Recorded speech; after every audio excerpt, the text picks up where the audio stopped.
Hello, it's 14th of May 2017, and this is episode 29 of Scavenger's Hoard, a Star Wars podcast. I'm Rachel. And I'm Kirsty.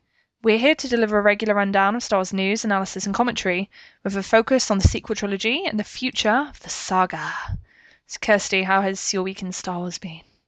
It's been good. It's been pretty light on the Star Wars, honestly. Yeah, same. As we'll see in the show, there hasn't been an awful lot of news. But I guess the big thing was that I went to see Guardians of the Galaxy 2 and they showed the Last Jedi trailer beforehand, which was really cool to see on the big screen. Yeah, So, nice. What was the audience response like? it was pretty muted, actually. I was kind of surprised because you get into your Star Wars fandom bubble, and I was like grabbing my husband's hand, like, "Oh my God, it's so exciting to see this!"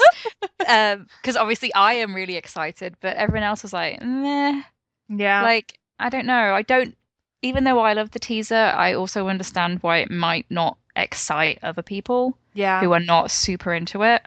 I guess it doesn't have those like slam bang moments, does it, that you get in other trailers? Like the Thor Ragnarok trailer is so like eye popping and stuff, there's so much going on.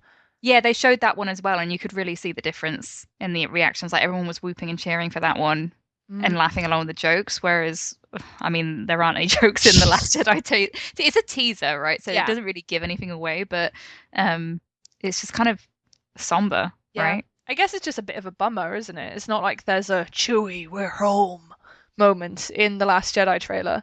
Yeah. Like there's no like great moment of triumph for people to celebrate and clap at. So yeah, I think they're gonna have to work on that for the next trailer. They're gonna have to think, okay, we know people love Star Wars, but we still need to give them a bit more to get excited about. Yeah, it's hard because it's the second movie in a trilogy, so it does have to have those low notes, but to get people infused about the movie and excited, they're going to have to show something exciting, and you can't just rely on the Millennium Falcon again. Yeah. Which I know they did a huge part in The Force Awakens and for the marketing as well, but it's like that nostalgia aspect has kind of rubbed off now. You need to present something new. Yeah, they need to learn new tricks. Yeah, so I guess we'll see with the next one whenever that comes. How about you? Yeah, no, very quiet Star Wars week. I was just dealing with like real life stuff, to be honest, so much more boring, unfortunately, than Star Wars things. Yeah. Um, yeah, and I guess the main thing of note to mention in terms of Star Wars today is that it's George Lucas's birthday. So a very happy birthday to George. Thank you so, so much for creating this marvelous thing that we're all very obsessed with. Thank the maker. Yeah. Never were more appropriate words ever said. Yeah, and I guess if you haven't already, please do rate and review us on iTunes. We really appreciate that. So it helps us out greatly. Yeah, and if you have any questions for the podcast, please do email them to scavengershoard@gmail.com. Later in the show, we actually have a very special spotlight discussion with Charlotte and Caitlin from Skytalkers, and we talk all about the prequels. So you have that to look forward to later on. But yeah, for now, we are actually going to go straight into It Came from Reddit because there literally just isn't any non-spoiler news that we can talk about. Like, we weren't lying, basically, when we said it was like a slow news week. There's just been hardly anything. Like, seriously, we need that Vanity Fair spread. Like, we need something. There has to be like subjection of news. But yeah, to move on, in the It Came from Reddit segment, we have an interesting theory to touch upon, and this is by a poster called Leia Skywalker.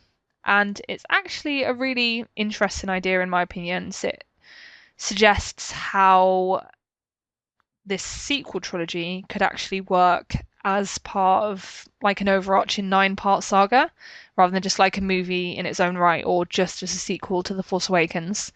And it's just really cool. It might be completely off base because, as the poster says, it's just speculation, it's just a theory.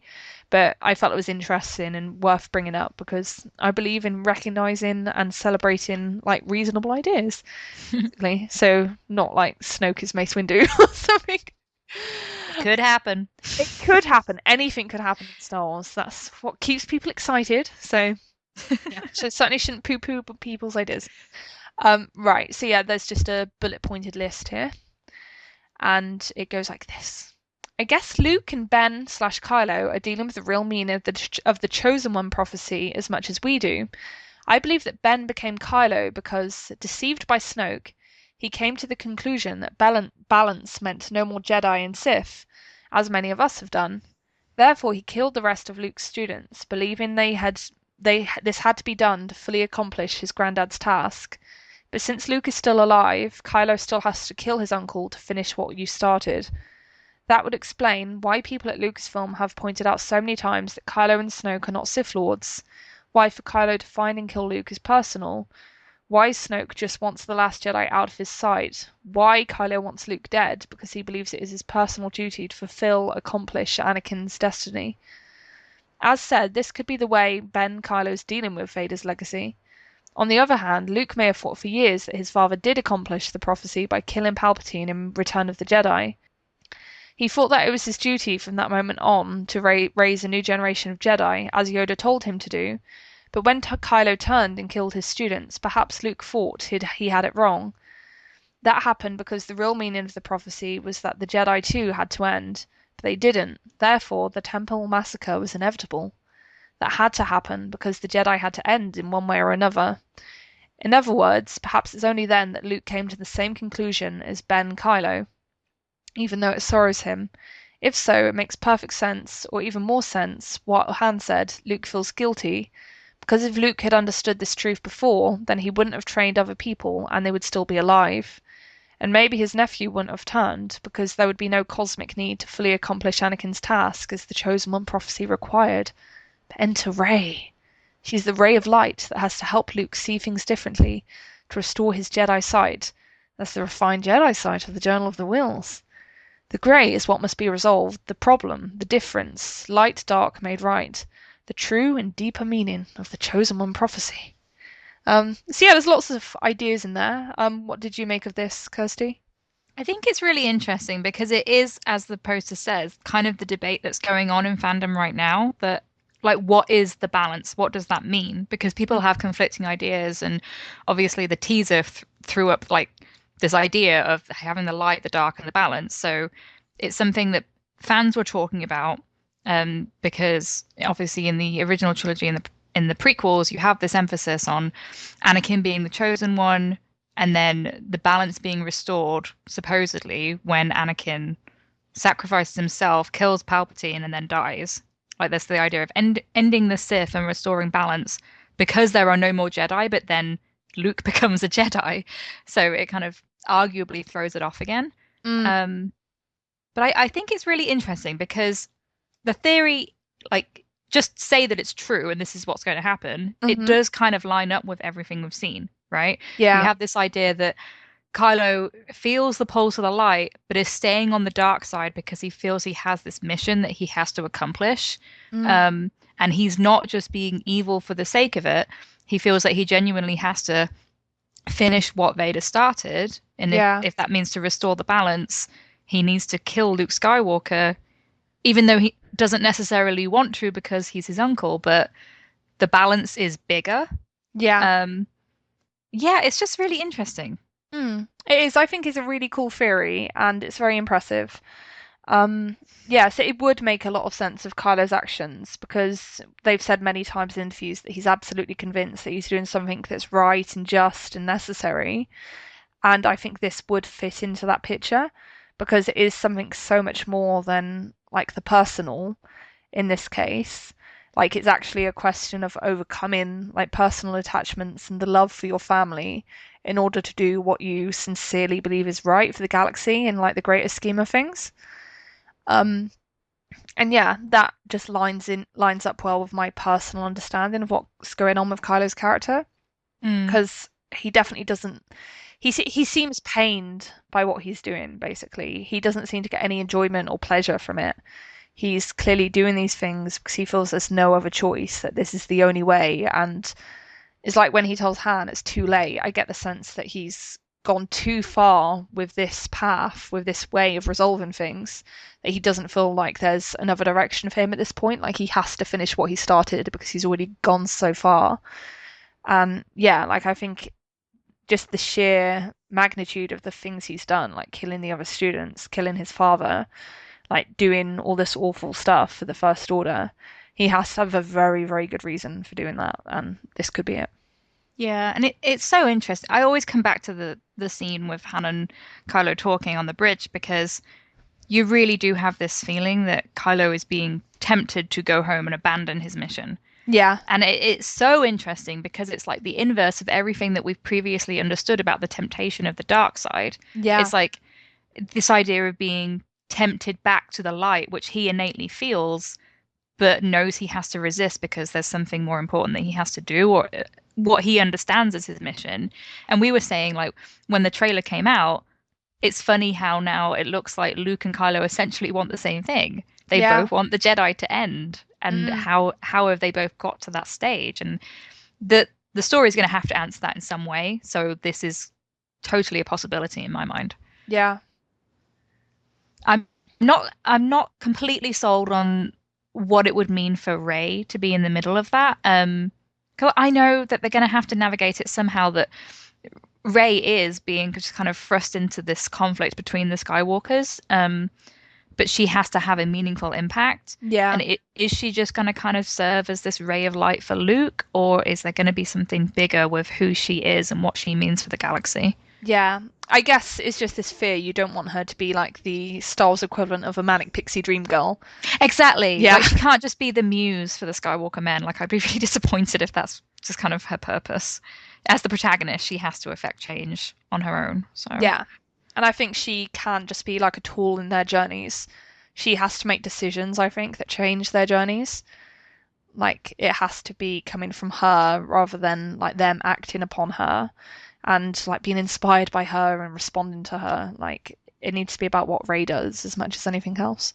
yeah. I mean, I've spoken before about like Rey's kind of our eyes into the understanding of what's going on. So right now she has this kind of rudimentary understanding of the dark and the light because in The Force Awakens she really wasn't given much instruction besides Maz giving her a brief introduction to the light. You can feel it. But when she's actually fighting with Kylo, she seems to be dangerously close to the dark. She gets very angry and vicious. So now it's like she's sensing the balance, but probably doesn't understand what it means because then Luke says it's so much bigger. Mm, So we're going to learn what that means at the same time as Rey. So once she has the information and the audience has the information, what's that going to mean for the story? Like, where is she going to go? yeah, So it's very exciting. exactly. It's very cool times. Right, and now we can move on to the non-spoiler questions. And the first question is from Betty. Hello, Scavengers Hoard. Love your podcast. I look forward to it every week. Thank you. Just wanted to share my 2 cents on this issue about Luke. This story is still about Ben, and Ben is the driving character. And just to make it clear, I've cut this question down, so it was originally very long, and obviously we like to keep things succinct. They both have sin. Luke is the one that killed the kids, not Ben. At least this is what I'm speculating. Snoke needs the kids to live. Please go and read chapter 18 in Aftermath Book 1. Luke was left with the two choices of letting Snoke feed or killing the kids. I think you will see a scene of Ben walking among the dead bodies, which will be of Ben returning and in shock. Killing the kids almost destroyed Luke, and he left to finish learning what he needed to know about the Force, and ended up on the island, basically, probably healing. And now a girl has shown up on his doorstep and has disturbed his peace. Ren follows her, and she's the key to reuniting the two Skywalker men. Look to the black kyber crystal as why they could be drained, and also why Rey's parents died. They were killed for it. However, Rey would have met a more horrible death had not someone put her on Jakku. So yeah, this is Betty's theory. What do you think about it, Kirsty? I I've heard this idea about Luke killing the students before. Mm, I just can't think that they would go there. no, nor do I. I don't think that they can make Luke Skywalker a secret villain so that Ben Solo can be good all along. Mm, Um, I don't think it's going to be that, yes, Ben Solo is just pure evil and has to die. Like, obviously, I'm very much on the Kylo redemption train. And I think, like I was saying before, I feel like he has this sense of obligation to some kind of mission, and we'll figure out what that is. But I I don't think that Luke's going to turn out to be to blame for everything that happened. Like, I know Han says he felt guilty, and I think there's going to be something to that, but he can't have killed his own students. Like, that's just too much. Yeah, exactly. I really don't think they'd go this far with it. And I think it kind of diminishes Kylo's character if you go down this route because it almost makes everything too easy for him. Because then he just becomes so innocent that, well, what's there to redeem him from? Because like in this scenario, he's not guilty for anything that happened like at the temple. Like it's all on Luke pretty much. And in a way that makes Kylo slash Ben quite a passive character. And I don't think passive characters are the most interesting characters. I think it just makes for a better story. Um, if we actually see like Kylo acting and like making a decision that requires him to do horrible things, like but believe he has really good reasons for doing those horrible things. It's like we discussed in the Reddit segment just now, like that kind of scenario where he believes it's 100% necessary to kill the students to restore balance. Like that would be a good story because then you understand why he made that decision. Like it's still a terrible thing, but you can understand that decision and then it creates like real conflict and real stakes. Yeah, I feel like that's what's in character for Kylo as well, because like the writers, J.J. Abrams and Adam, have all talked about how Kylo he doesn't consider himself a villain. He thinks he's on the right side. So it's not just a case of him being framed for something. Yeah, It's that he's done terrible things, but he genuinely thinks that he's doing the right thing. yeah, Um, which still means that there's a possibility for change and redemption, but there just has to be a story here. Like there has to be the actual development. yeah, Um, so I don't think it's going to be as simple as what The Force Awakens led us to believe, that it was just Kylo decided to become the equivalent of like a school shooter. yeah, I don't think it's that simple, but I just can't see them doing that to Luke. And also, it makes it way too much of Luke's story. Like I think Luke is going to be very important, but he can't be responsible for everything because otherwise, it's like, well, why are the other characters there? exactly. Right. The next question is from Tan. Hi, girls. Love your podcast as always, and I'm always eagerly awaiting new episodes. I know there's a large part of the Reylo fandom that believes romance is inevitable, and although I hope, I'm forcing myself to be cautiously optimistic. Given the animosity that Kylo seems to garner when paired with Rey within the general Star Wars fandom, do you think it'd be somewhat unreasonable to have the romance between the two? Are we more likely to get an unrequited love scenario in which Kylo's compassion for Rey drives his selflessness and Rey ultimately sympathizes with him but simply feels a platonic connection? I can see the story writers going down this path, but it somehow just doesn't feel powerful enough. It doesn't seem that compelling. Ben would find himself in a stagnant position, abandoned and rejected again, in a way. He would have made little progress in reaching out to someone after a long time. Yeah, what do you think, Kirsty? Okay. I this is it's a fine question, but I just feel like it's really funny because this is kind of like the internal question that Reylo shippers ask themselves all the time, and then like almost answer themselves like, but that just wouldn't be satisfying. Yeah, it's like internal dialogue, isn't it? Yeah, it's basically like, sorry, we have to wait for the story because um like I know that it seems unlikely now. Like that's part of the stakes, right? And it's totally possible that it could be unrequited in the end. Like just based on The Force Awakens, Kylo has interest in Rey, but she doesn't have the same pull back, and that's totally understandable in terms of where the characters are at. She feels a level of curiosity towards him, and she's like, "Wait, how did it get to this point with this character?" And obviously, the next part of the story will progress there, and she'll develop some kind of understanding. But she's obviously under no obligation to feel romantic feelings for him. It's just where the writers decide to take it. So if I had to guess, just based on the story that we have so far, I do think it's going to be unrequited till quite late in the game. Um, Mm, or at least Rey will like be in some level of denial with herself where she starts to feel understanding for him and compassion, but doesn't allow herself to return romantic feelings or express them. Because they do kind of have to get the audience on board um, in the same timeline, if that makes sense. mm, So that by the time Rey would return it, if that's where they're going, the audience would have to be rooting for it. yeah. So they have a lot of heavy lifting to do if that's what they're doing. So we just kind of have to wait and see. Like, speaking personally, I am not at all opposed to unrequited love stories. I have a soft spot for them because I love the angst. Mm. Um, but I'm not sure that that's quite in keeping with Star Wars. So, because we haven't had an unrequited love story in Star Wars before, Mm. so it could be what they're going for, but they'd have to execute it quite differently. Yeah. But we just have to wait and see. Like, I know everyone's dying to see the movie, but we also have to keep in mind that even when we have The Last Jedi, that's only the second part, and there's still a lot more story to tell. Yeah. I really So, hope it answers some big questions like, oh my God, I can't oh bear. yeah, it will answer some for sure. Yeah. But it will raise more questions as well. So the fandom just kind of has to prepare itself for that. Yeah. Um, and I know that some people who ship Reylo are expecting a kiss and everything in episode 8. I'm not. Mm. So uh, they have to do a lot of work just to get them to become allies. Um, so that's kind of where I'm thinking things will be at by the end of episode 8, that Rey will have developed some understanding and maybe compassion for Kylo, but it's not, I don't think it's going to be reciprocated romance at that point. Yeah, So. sure. Kirsty said everything very well.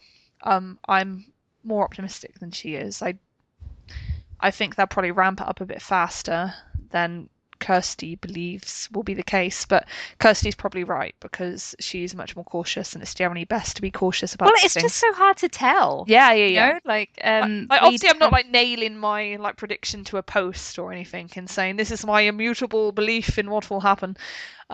But yeah, like I agree, it's best to be cautious because no, we know nothing. But yeah, the only thing I will say is I really wouldn't worry too much about what the general Star Wars fandom think about Reylo right now.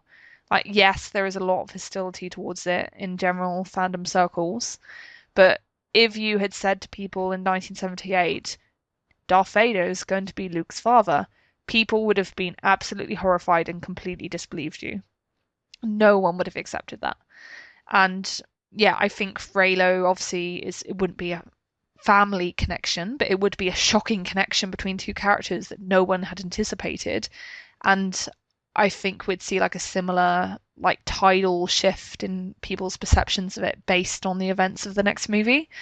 So yeah, like it's the film's job to force people to rethink everything they previously thought they knew and to see the story again with fresh eyes. And yeah, so we can only see if that happens after we've actually had The Last Jedi. It's funny because I don't think that Reylo in itself is shocking, because I think it's quite obvious from The Force Awakens that Kylo Ren has an interest in Rey. Like, Yeah. he becomes quite fixated on her.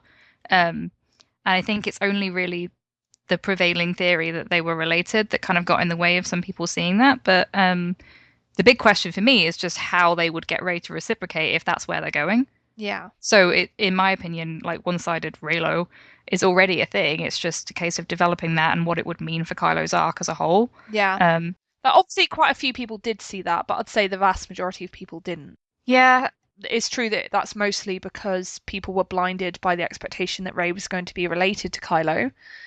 But yeah, I also think it's a question of what people expect from this kind of story, and they don't expect the villain to get a love story, or at mm. least not when he's like all masked, creepy and stuff like Kylo was initially depicted to be.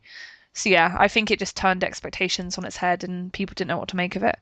It's just really funny that you describe me as cautious because, like, look at the rest of the podcasting community. Like, I mean, relative to me. we are just kind of like, yeah, this is what we saw in the film. We wanted to talk about it. So if we turn out to be wrong, we'll survive. It's Yeah. just the story. I could deal with a bit of egg on my face. It's fine.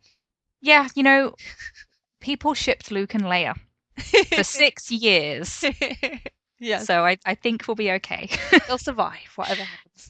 Yeah, it just seemed overwhelmingly obvious to me that Kylo had like an interest in Rey. So it's just a case of, okay, well, what's that going to mean for both of these characters? Yeah. Doesn't necessarily mean marriage and babies, but it means something, because there's no way that the director would decide to put that in there by mistake. Like it means something. Yeah. And it's only going to grow in terms of its implications. So Yeah, no, totally. Right. Then the next question is from Ross, and he says, I'm very pleased to hear that you will be covering the new season of Twin Peaks. In anticipation, I've been rewatching the last two seasons, listening to the soundtrack as well as the ZZ Music of Twin Peaks record. Highly recommended if you've not listened to it. I've never heard of that, so I'll have to try and check it out. Will you be launching the podcast to coincide with the first episode airing? I can't wait. I'm loving Scavenger's Hoard, and I'm excited for all the Last Jedi news and discussions coming our way. Congratulations for winning Best New Podcast too. Oh, that's a very nice message. Thank you. Yeah, to get to the main question, we're not going to be doing episodes straight after episodes air because the plan is probably going to be to record at the same time that we record this show. Because obviously it's hard to make our time zones get in sync and everything like that. So we want to make sure that we can do them both at once and it can be sustainable.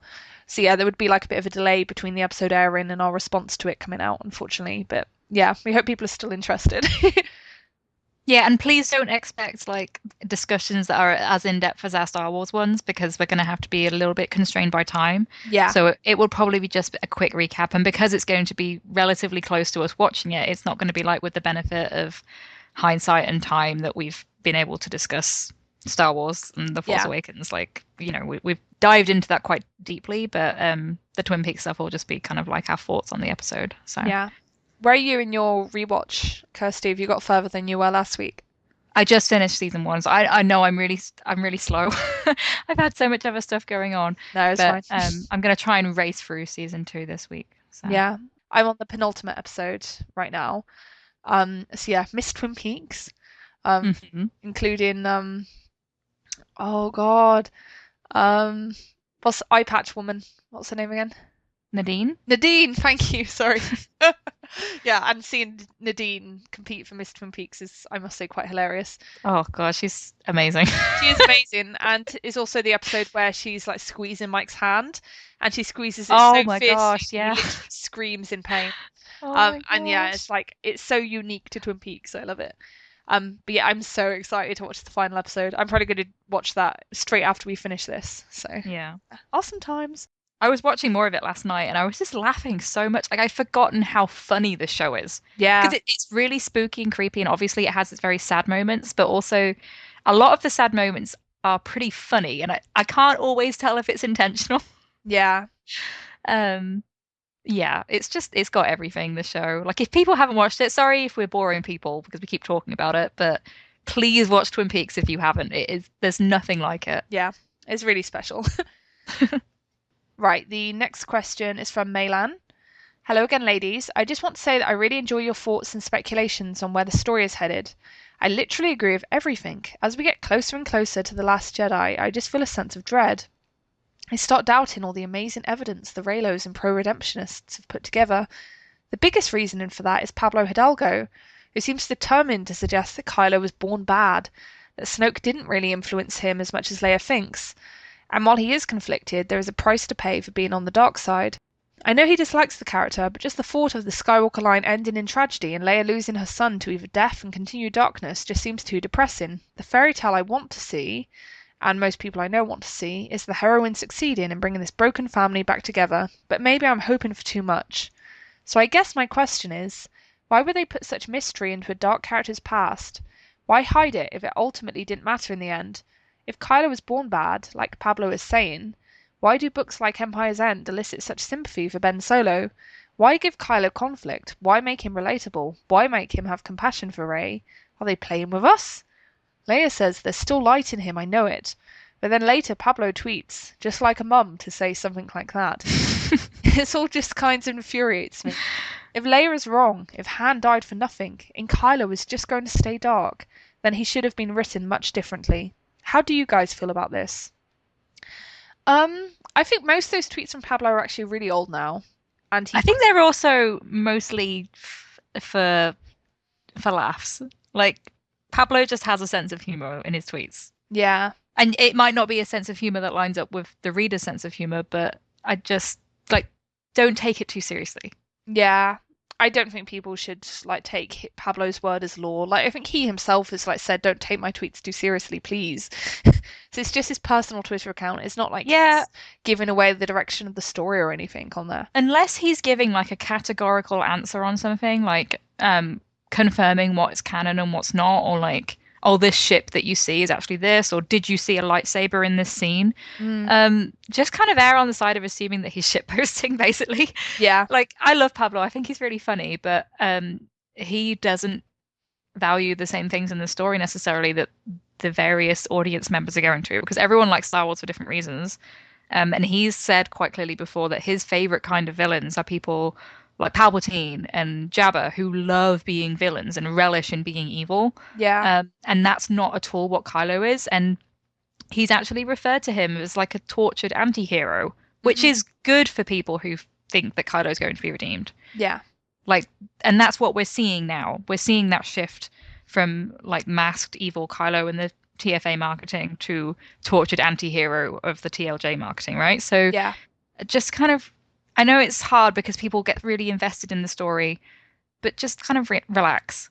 Like Yeah. everything, if you know, everything's kind of lining up for people who think that Kylo is going to be redeemed. Hmm. And it's evident in The Force Awakens that that's likely going to be the path. Yeah. So just kind of wait. Like I just wish the movie was coming out already because I feel like fandom is really kind of feeling this fatigue Yeah. and just wants the story now. Like everyone has just analyzed everything to death Yeah. and really has their set headcanons and ideas for what things going to be. And just don't worry too much about what Pablo says because a lot of the stuff that he said about Kylo's childhood as well kind of stems from him being protective of Han and Leia, Yeah. which is understandable because people were kind of thinking early on, well, maybe he didn't have the best childhood and maybe he was kind of neglected because they were both busy with their careers. And I'm sure that's not what Lucasfilm want people to think of Han and Leia. Yeah. So if anyone abused Ben as a child, it's Snoke. Yeah. And we've gotten things in Aftermath that could hint at that, but they're not going to confirm that that's what it is because it's still a mysterious part of the story for now. Yeah. So that kind of thing is only going to be confirmed in the movies, and it's actually possible that they might not even touch upon that stuff with the movies because they can't address every single thing. Yeah. So we just have to be patient, basically. Exactly. Wait and see. Right, then we have a final question from an anonymous listener. Hi, always enjoy your podcast. I have a question. Many fans predict that Kylo will get to know the location of Act 2 through his Force bond with Rey. But if that is the case, why couldn't he find out Luke through his bond with Luke? He, being Luke's apprentice, didn't develop it between Luke in the past? Yeah, I guess my view on this is that I don't think like force bonds are like automatic. I think they're things that can develop between masters and apprentice, but they don't necessarily develop because like I guess like if Anakin and Obi-Wan like they were master and apprentice, but if they had a force bond, then surely Obi-Wan would have known all about Padme, for example. Yeah, they didn't have a Force bond. Exactly, yeah. So I think that's the answer. Basically, you don't by default have a force bond by being master and apprentice. So Right. that's why Kylo doesn't know Luke's location anyway. Yeah, like you can have a Force bond form if you have two people kind of going into each other's heads and not really knowing what they're doing, which is kind of what happens in the interrogation scene. So if that's what they're going with, and I have a like they if they do have some kind of force connection, I don't think they're going to call it a force bond in the movies. Yeah, And you kind of get that sense of when Kylo kills Han Solo and then feels that regret, you see it cut to Leia and she's sensing his feeling, right? Because she's connected to her son some way. I don't think they would confirm that it's like a force bond. It's just that she can sense him because they're close family members and she senses that anguish. yeah, This kind of thing is always like they're gonna have not necessarily plot holes, but plot conveniences because the force can be kind of used to do whatever the writers want. So a lot of it doesn't really make sense. Like, oh, Kylo was walking across the bridge. Did he sense Han when he was right there? Like, he could have done because he senses when Han arrives on the planet and he's further away from him, but then doesn't when he's standing right there and walks off. So yeah, it's kind of just whatever they want it to be at the time. yeah, exactly. Right, and now it's time for our special spotlight section with Charlotte and Caitlin from Skytalkers podcast, and we have a nice meaty discussion about the prequels. So yeah, we hope you enjoy. Right, and for today's spotlight, we actually have two very special guests in Caitlin and Charlotte from the Skytalkers podcast, which is really, really exciting. So yeah, guys, do you want to introduce yourselves quickly?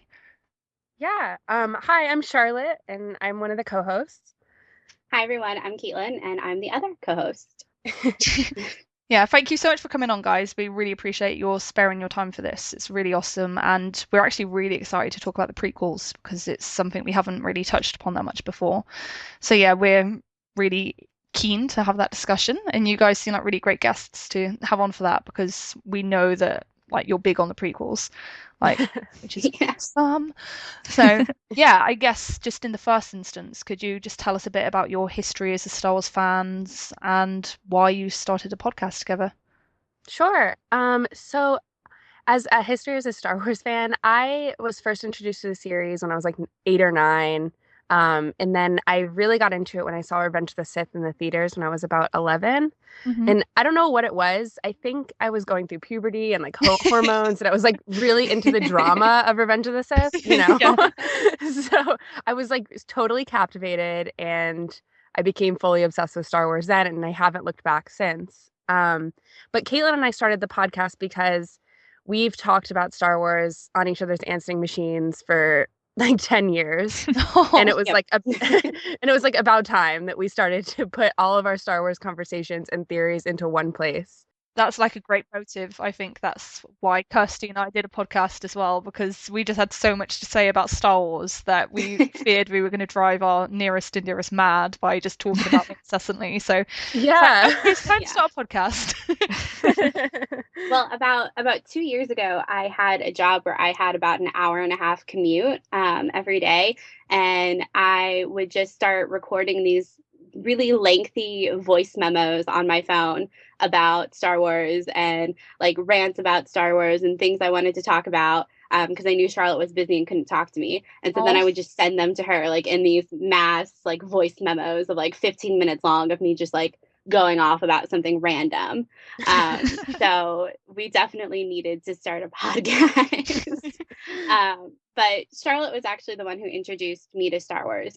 We became friends when we were in middle school, so we were about 12 or 13, and it was right after Revenge of the Sith came out. So Charlotte was in full Star Wars mode, and we started watching them together, and we watched them in episodic order. And I have this moment that I remember specifically before we were about to start the original trilogy. And Charlotte's like standing in front of my TV in the basement, and she goes, "Listen, just remember, like these movies were from a long time ago, and it's like the 1970s, so like the technology is not there." She's like, "Just remember that." And me, being like the new Star Wars fan that I am, I was like, "Well, if they look bad, like why don't they just remake them?" And like you would have thought I like killed Charlotte or something. And she was like, "No, that's no." Needless to say, like they should not remake this original trilogy. But it's like one of those moments that's just seared in my brain of like, how could I have ever imagined a world where they would remake the original trilogy? Like, Yeah, that's like true sacrilege, isn't it, for Star Wars fans, the prospect of remaking those films. Yeah, spoken like a Star Wars fan. They added in those CGI parts, and some people hate that idea. So yeah, very controversial. Well, those were the versions that I watched for the first time. So it was for a while I didn't even know that was like I didn't even realize that those had been added in later. It's kind of crazy where you jump in, like when you become a Star Wars fan, how you see these films. Yeah, totally. I think that is something that affects a lot of people's perceptions of the prequels, like their age as well, because we're in our 20s too. So, yeah, I was 10 years old when Phantom Menace came out, so I kind of grew up with the prequels as well. And I remember seeing Revenge of the Sith in cinemas as well, and that's a strong memory for me, because it's such a harrowing film in so many different ways, obviously.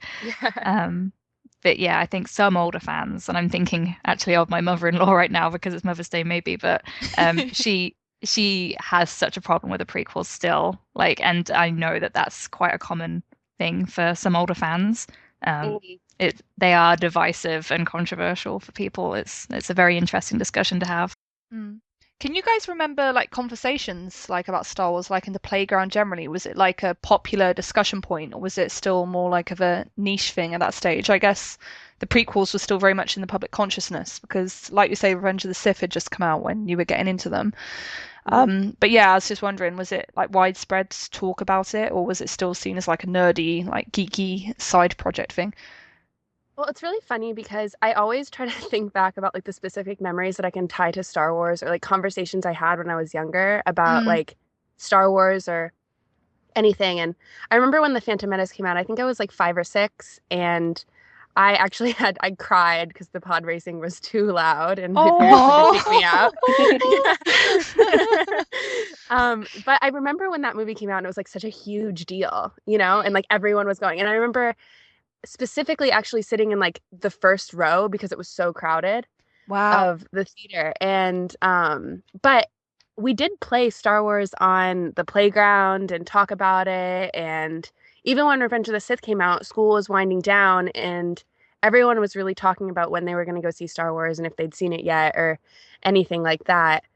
It was after that, though, that when I was like, I need a friend to talk Star Wars with, and I like brought Caitlin into this, you know, this world. Yes. That I don't know, I couldn't stop talking about it, I suppose. It was like all over my binders and, you know, it was like really fully obsessed with talking about it. Yeah. It was mainly Hayden Christensen on her binders. Nice. I see you. Yeah. I never had actually that experience because Star Wars was not on my radar at all as a kid. It's strange because I knew that Vader was Luke's father and I knew that Luke and Leia were twins, but I never remember learning that.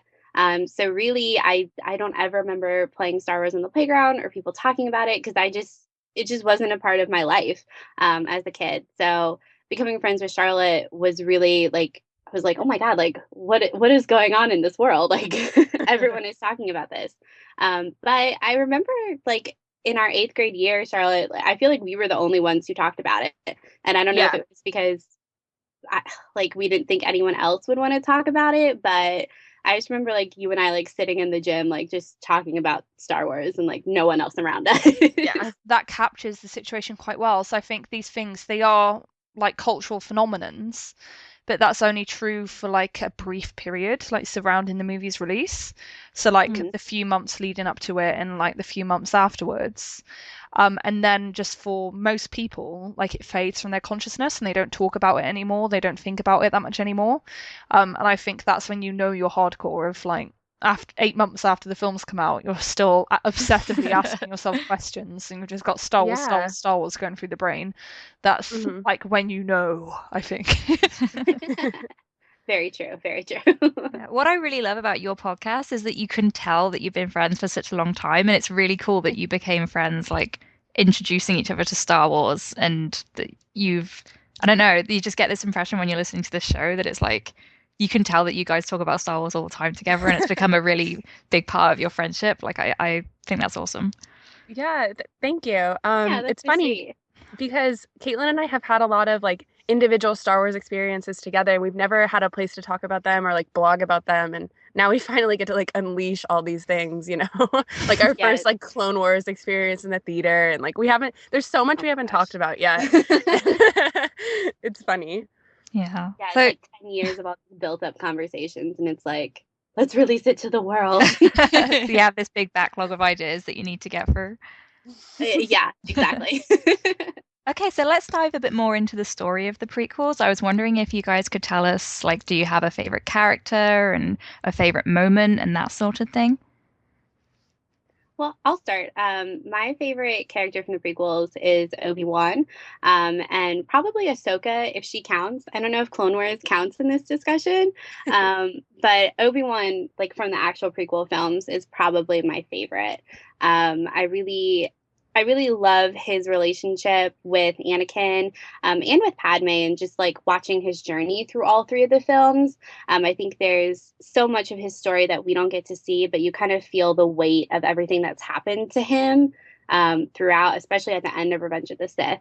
I really love the last couple minutes of Revenge of the Sith when you're just kind of going with Obi-Wan when he meets with Yoda and hears about Qui-Gon, and then when he brings Luke to Tatooine, the way that Ewan portrays it, you kind of know that more is coming. And I think there's something quite ominous knowing that the next time we'll see Obi-Wan is 20 years down the line, and it'll be when he, faces off against Vader and becomes one with the Force. But I've always loved his character. Yeah, the Ahsoka stuff is interesting actually because I know you guys are huge fans of the Clone Wars. Do you kind of compartmentalize that in a way in your mind, or do you think of it as an integral part of the prequels? Well, we have tried before to incorporate it in like a marathon session, and it doesn't really work. So I think in our brains now we've kind of separated it from the prequels, but it's definitely a prequel era. Like you can't deny that. I don't know, Caitlin, what do you think? Well, to be fair, whenever we've done our marathons with the Clone Wars, we've only done the Clone Wars movie, which is not the best example of all the greatness that is the Clone Wars. I think now that we're kind of more removed from when all of that was, when the Clone Wars is airing, it's easier to kind of integrate the things that happened to like Obi-Wan and Anakin in the Clone Wars and kind of look into that when you're watching the prequels. I think the biggest thing for us that we've talked about is like watching Order 66 and Revenge of the Sith. And because you know all of those Jedi now through the Clone Wars. And we didn't before. Like watching Plo Koon get shot down was like the saddest thing of my life after we watched the Clone Wars. Because I was like, oh my God, like he's best friends with Ahsoka, and like he brought Ahsoka into the Jedi Order and now he's dead. And I think I consider Clone Wars really important to understanding the prequels. I think it fills in a lot of gaps.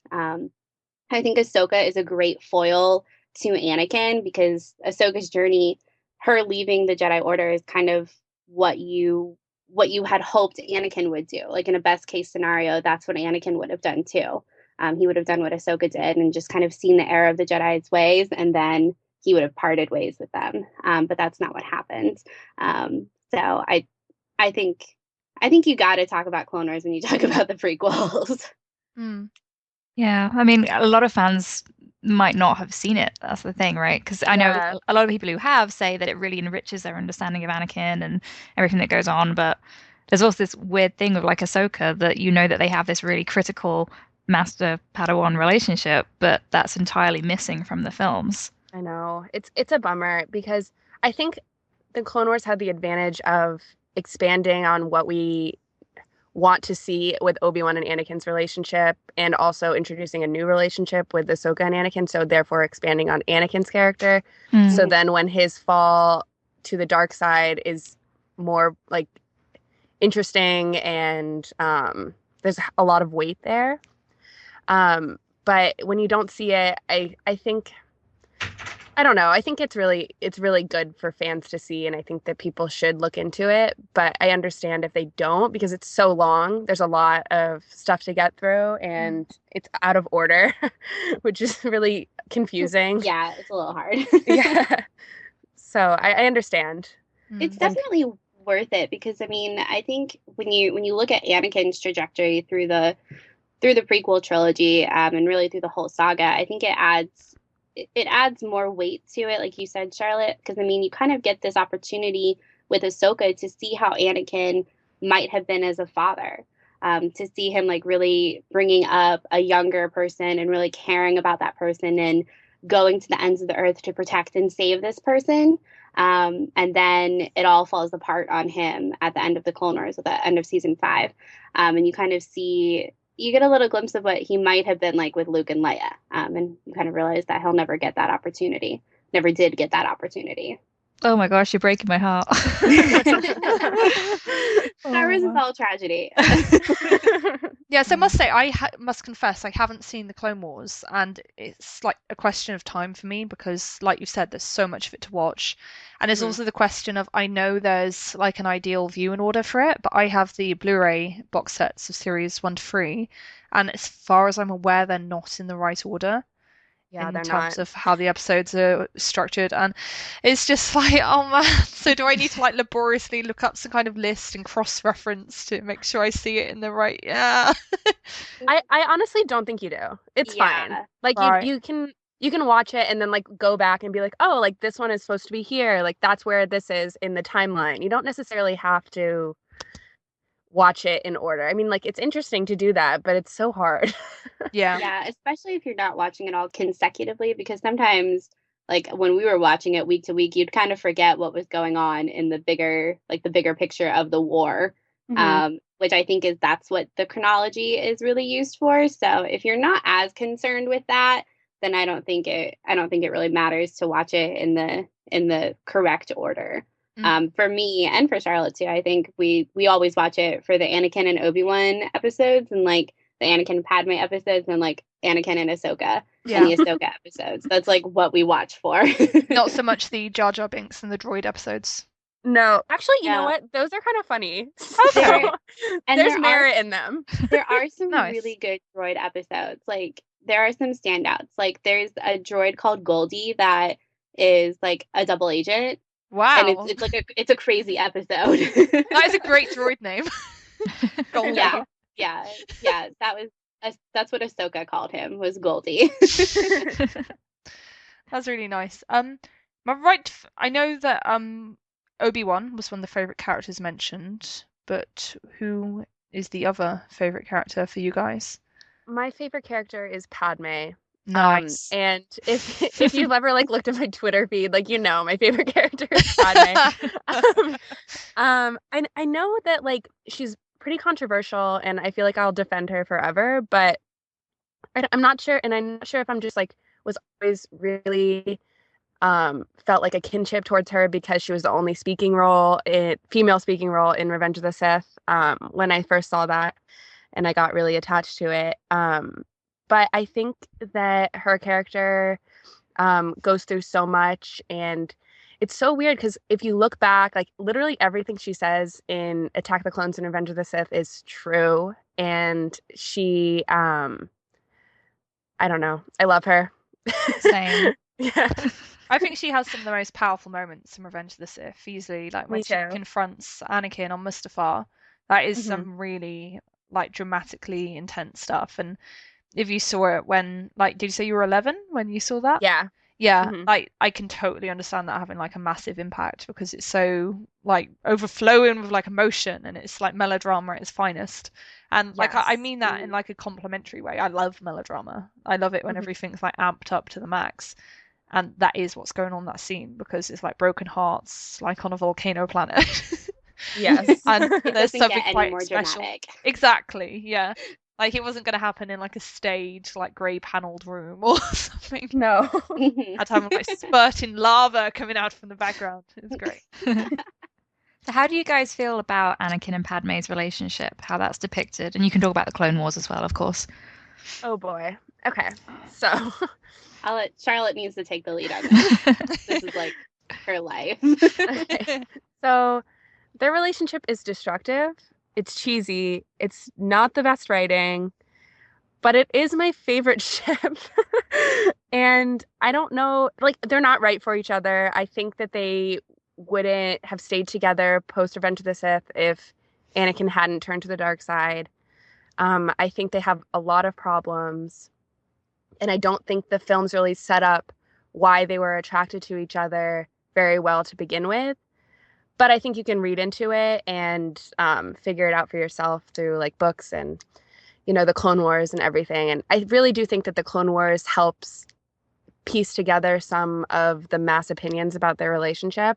And I highly recommend the episode, I think it's called Crisis at Heart, with Rush Clovis. It really like points out a lot of deep issues with Anakin and Padme's relationship, right, Caitlin? Yeah, it does. It does. And it's really good. I think a lot of people had like I mentioned before, like they don't really understand why they were attracted to each other, but I think why they were attracted to each other is because they were both like emotionally stunted. Anakin was forced into the Jedi Order, and Padme was like not forced, but she was thrown into public service when she was so young.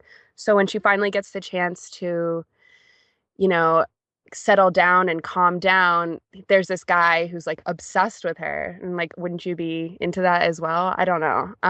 I think that, I don't know. It's controversial, I suppose. I Yeah. think it's important to look at. I mean, as far as for Anakin, I think it's important to look at his interactions with Padme throughout all of the trilogy. And because you said, Charlotte, that he's obsessed with her, which I think most people talk about how Anakin is obsessed with Padme. But when you think about in The Phantom Menace, how drastically Anakin's life changed and who was kind of at the center of that and kind of walking through it with him, it was Padme. And then in Attack of the Clones, he tells Obi-Wan, he's like, I've spent every day for the past 10 years thinking of her. And like, that's a lot. And for me, it's always been like Anakin has fallen in love with this idea of who Padme is. He's had 10 years of imagining her and dreaming about her and building her up in his head to this like level that the real Padme was never going to meet. And I think Anakin just fell in love with that idea. And then it kind of didn't matter who Padme actually was. I don't think we get a lot of time in the films to see them getting to know each other. Anakin's just kind of constantly pursuing her from the moment they meet. And he doesn't really get time to know who she really is versus this idea that he's just built up in his head about who she is. So I think that's a really big part of their relationship. Is just recognizing kind of why Anakin became obsessed with her. And that, the Clone Wars does give you more time to really delve into their relationship a little more. But it certainly wasn't a focus of the Clone Wars. No. So I think there should always be more to really understanding their dynamic together. And I think particularly from Padme's point of view, I think it's easier to see why Anakin loves her. For Padme, not as much. Mm-hmm. I mean, don't the Clone Wars show you that she had a love interest before she met Anakin, or in like that period between the Phantom Menace and Attack of the Clones?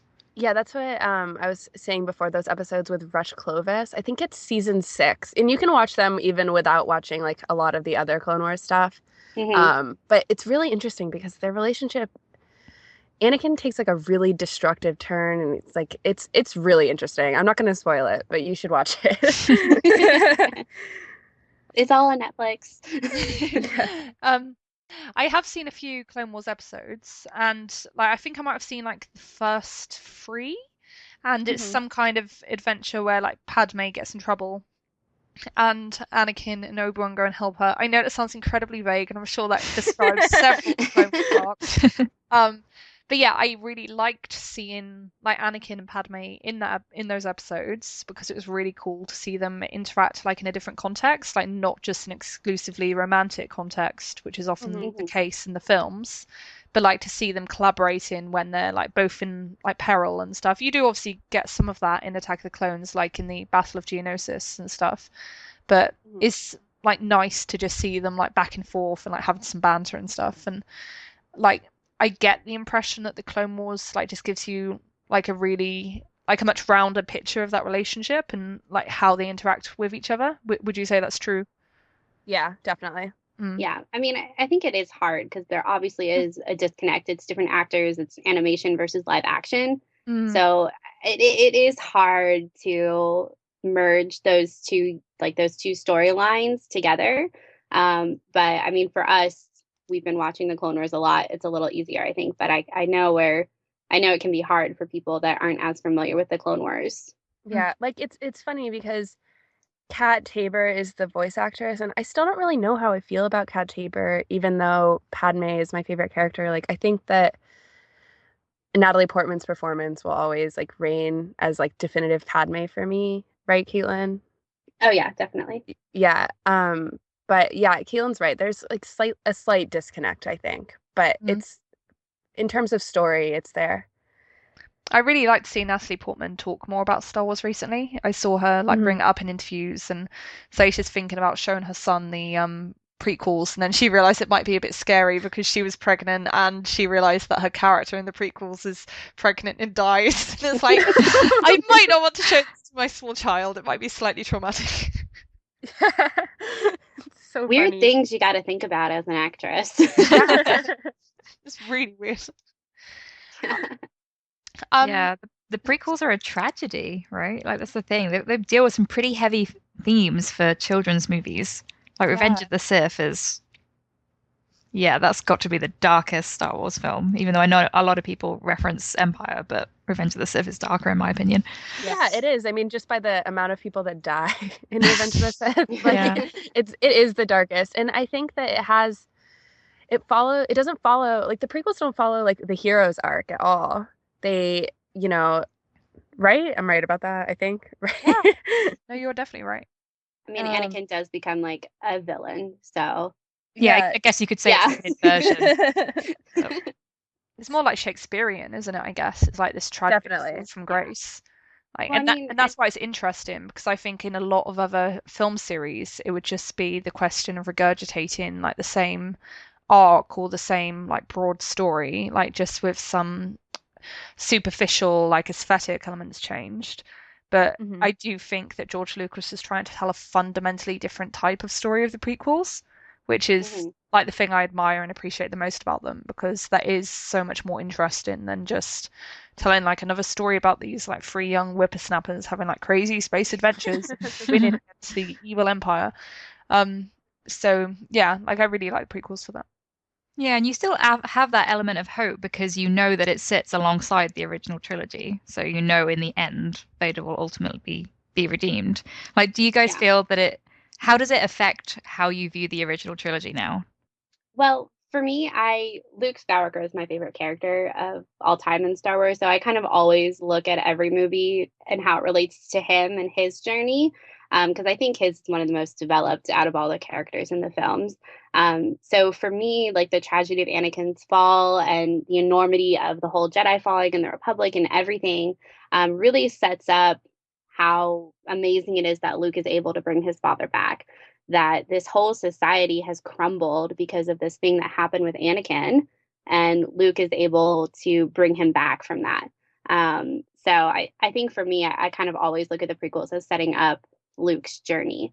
I think that will be different once the sequel trilogy is complete, when you're looking at the whole bigger picture of all 9 films. But for right now, I kind of always see it in relation to Luke.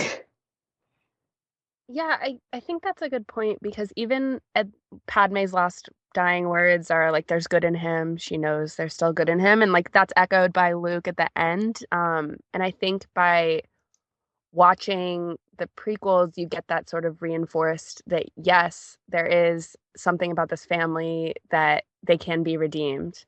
Yeah, you guys were having a really interesting discussion about Anakin on, was it this week's show? Yeah. Where you were like trying to find the point where he becomes Darth Vader definitively. And I can't remember which one of you it was, or maybe both of you were saying you weren't sure if he ever becomes Vader fully, because you know in the end that there is that goodness that's still in him that Padme sees and then that Luke sees. Yeah. It's funny because we both had like specific points of when we thought Anakin became Darth Vader, but then at the end of that discussion we were like, wait, he never actually fully becomes Darth Vader. And the thing is, we've had this conversation a number of times in the past, and we've never come to this conclusion. But I think it is kind of comparing it to Kylo Ren, because Kylo is a villain in progress, and he's got that light and dark inside of him right now that's kind of battling, like who's going to come out on top. Is he going to be for the light side or the dark side? And I think that what did we say? It's like a barometer of dark side in these characters. And it's like when Anakin's Darth Vader, he's like 90% dark side, but he's still got like that 10% of light side. And right now Kylo Ren is like 60-40. And so I don't think we probably would have come to that conclusion without seeing Kylo Ren's journey so far. Yeah, totally. I think that was a really great discussion, because I know a lot of fans do like to think of Vader and Anakin as separate characters, but they're not really. It's the same person. And I think that was part of what George Lucas wanted people to get from the story, right? That Vader was still Anakin all along. He had just been consumed in the darkness for so long. Definitely. There's this really great moment in Star Wars Rebels where you get that like kind of understanding more of how Anakin is Darth Vader. It's like very, very obvious, and it's it's a really great moment. So if you're not watching Star Wars Rebels either, you should definitely give it a go. Yeah, that's a fantastic episode. Like yeah, it's any like definitely the highlight, I think, for me at least. Hmm. Is that like the final two-parter at the end of season 2? Yes. yeah. Yes. Yeah, I know I haven't seen it, but I know what happens. Which is really bad. That like completely encompasses like the fan mentality. So I know It's really not bad. The animation is Clone Wars and Rebels. It's hard to stay away from spoilers if you're not watching it as it's happening. Yeah.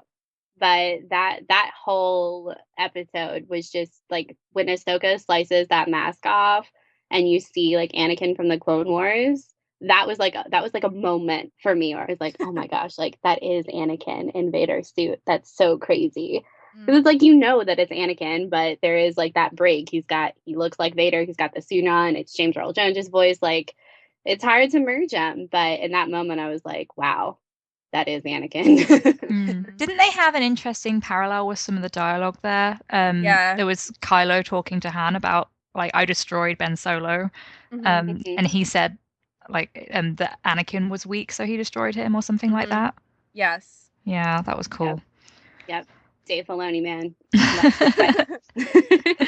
Steering that ship. Yes. Yeah. I think that that comparing Anakin's journey to Kylo is like actually really interesting, and I think they're actually pulling a lot of like concept art from Revenge of the Sith and everything. And I think even with the scar, it looks like Anakin's. So I'm intrigued to see what sort of prequel elements they bring in, specifically with Kylo's character, because he's like so Anakin Darth Vader obsessed. Yeah, there is this theory that Kylo's arc over the trilogy could be kind of an inversion of Anakin's, right? That instead of going further into the darkness, we actually meet him at the point where Anakin is just becoming Vader in Revenge of the Sith, and Kylo's already feeling that conflict. Like, have I made the right decision? So we're going to kind of see him go the other way potentially. It's very interesting. Yeah, I want to see if because as far as we know, as far as I know, Kylo is obsessed with Vader, but I wonder if he has that kind of knowledge about Anakin and Anakin's life before he became Vader, or if he kind of only knows Darth Vader. I think in the novelization, like they make it clear that Kylo knows like the circumstances in which Vader was redeemed, so he knows that Vader became Anakin again. But you're right, I don't think we have any sense of like whether Kylo knows like that Anakin fell because he loved his wife so much and he wanted to save her from death. Like that whole story, and I'd really like to see that explored. Realistically, I don't think we'll see it touched upon unless it's like in books or comics or something. But it'd be so cool just to like see a line or something in the movies, just to see like acknowledgement of that phase in the story. Because it is a series of 9 films, and it would be nice to see that remembered in the sequel trilogy. And I do think they'll do it, because there is this whole idea in some circles that the sequel trilogy is all about expunging the bad memories of the prequels so that no one need ever think about them again. But I do absolutely think there are prequel influences going on, and like even like on Twitter, Pablo Hidalgo and people like that, they're rubbishing the idea that the prequels are being sidelined or ignored like in the new canon. They're still important and they're still factoring into the story. So yeah, if anything, I think we're going to see that becoming more prominent, because like even in Rogue One, when we saw Mustafar, that is like a very big embrace of the prequels and bringing something that's quintessentially tied to those films like back into this like modern canon. And yeah, it's really cool, and I really hope we see Mustafar in The Last Jedi, to be honest. So fingers crossed. I hadn't even thought about that, but that would be awesome. It'd be like such a great base for I am also oh my gosh, she'd be so into that. His emo castle. Yeah. Barbie's Dream Palace, but for Kylo. Yes. Yes.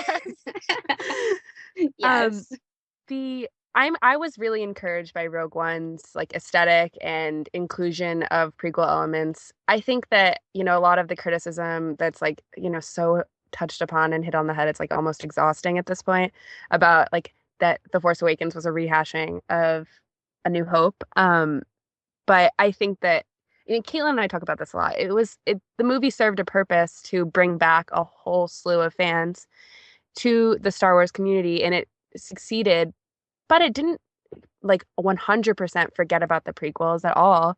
But I think with Rogue One, especially with it being so close to the prequels in terms of time period, they really used that prequel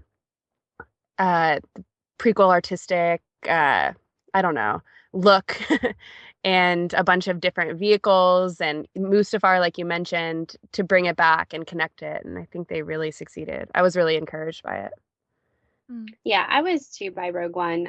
But I think, I mean, you're absolutely right, Charlotte. Like, The Force Awakens had a purpose, and it was to bring back fans who didn't like the prequels. And I mean, a lot of the marketing was spent talking about how it was going back to the original way, and they're doing all these practical effects, and that was like a big part of selling The Force Awakens to a lot of new fans. They're like, well, I don't want to see the prequels again, you know? But I think it will be a lot different in The Last Jedi, and I'm hoping that we see a lot more direct references to the prequel trilogy. And I think that, you know, Luke talking about how the Jedi have to end, I think that's going to be cause for some really direct references to how the Jedi fell in the prequel trilogy that Luke is kind of uncovering and learning about. And Luke is going to, I'm hoping Luke will come to understand how the Jedi fell. And that's going to determine, you know, how the Force is going to be handled in the future by Force users like Luke, and whether or not he has the right information about what happened or does the quote unquote right thing with it, remains to be seen. But I mean, I'm always going to bet on Luke Skywalker. So Yeah, I've been really encouraged because Ryan Johnson said before that he's a fan of the prequels. I know a lot of prequels fans were kind of disappointed by the way J.J. Abrams was emphasizing the original trilogy so much in the lead up to The Force Awakens, like you say. But I think a lot of that was kind of dictated by Disney because they knew they had to gain people's trust back and make a ton of money. And the sad reality was that a lot of critics really didn't think much of the prequels. So they had to distance themselves from that, which is frustrating for many fans, myself included, but it was just kind of the reality. But just looking at the trailer that we got for The Last Jedi, I think they are going to kind of expand on all these different planets and locations and just kind of bring in more of that aesthetic, and hopefully with things like costumes and stuff like that as well. And as you say, like the Jedi Order, like once you watch the prequels and understand, oh, the Jedi really weren't that great. They were not perfect, which you don't really get any sense of in the original trilogy. Like I know you have Yoda and Obi-Wan who turn out to be wrong when they're talking to Luke about, you know, Vader's too far gone and everything, but you don't get that wider sense of the Jedi culture and what they valued.